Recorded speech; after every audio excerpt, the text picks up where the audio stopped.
ফরিদপুরের সালথায় ভয়াবহ অগ্নিকাণ্ডে ৩ কৃষকের বসতবাড়ি পুড়ে ছাই হয়ে গেছে। গত মঙ্গলবার ১৭ মার্চ বিকেলে উপজেলার ভাওয়াল ইউনিয়নের ভাওয়াল পশ্চিমপাড়া গ্রামে এ মর্মান্তিক ঘটনা ঘটে। খবর পেয়ে সালথা ফায়ার সার্ভিসের একটি দল ও স্থানীয়রা মিলে আগুন নিয়ন্ত্রণে আনলেও ততক্ষণে সবকিছু শেষ।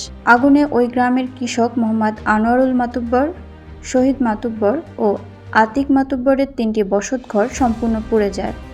সঙ্গে তাদের ৩টি রান্নাঘরও ধ্বংস হয়ে যায়।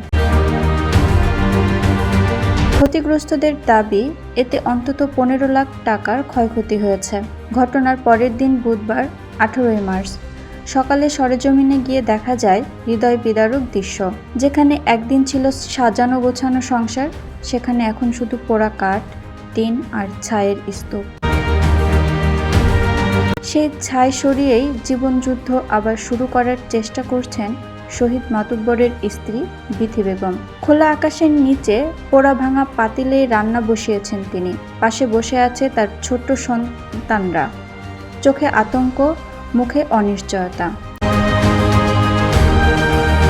ঈদকে সামনে রেখে যখন সারা দেশের মানুষ আনন্দে ব্যস্ত, ঠিক তখনই এই পরিবারগুলোর কপালে নেমে এসেছে সীমাহীন দুর্ভোগ। বিথি বেগম কান্নাজড়িত কণ্ঠে বলেন, সবকিছু আগুনে পুড়ে গেছে। পরনের কাপড় ছাড়া কিছুই রক্ষা করতে পারিনি। বাচ্চাদের নিয়ে কোথায় থাকবো, কি খাবো, কিছুই বুঝতে পারছি না। একই অবস্থা অন্য ক্ষতিগ্রস্ত পরিবারগুলোরও। তারা খোলা আকাশের নিচে দিন কাটাচ্ছেন, রাত কাটাচ্ছেন অনিশ্চয়তায়। নেই কোনো ঘুমানোর জায়গা, নেই পর্যাপ্ত খাবার বা পোশাক। স্থানীয়রা জানান, হঠাৎ করেই রান্নাঘর থেকে আগুনের সূত্রপাত হয় এবং মুহূর্তেই তা ভয়াবহ রূপ নেয়। দাহ্য বস্তু থাকায় আগুন দ্রুত ছড়িয়ে পড়ে এবং একে একে ৩টি বসতঘর গ্রাস করে। সালথা ফায়ার সার্ভিস স্টেশনের সাব অফিসার মোহাম্মদ আব্দুল জলিল বলেন, খবর পেয়ে আমরা দ্রুত ঘটনাস্থলে পৌঁছে স্থানীয়দের সহযোগিতায় আগুন নিয়ন্ত্রণে আনি। তবে এর আগেই 3টি সেমিপাকা ঘর ও 3টি রান্নাঘর পুড়ে যায়।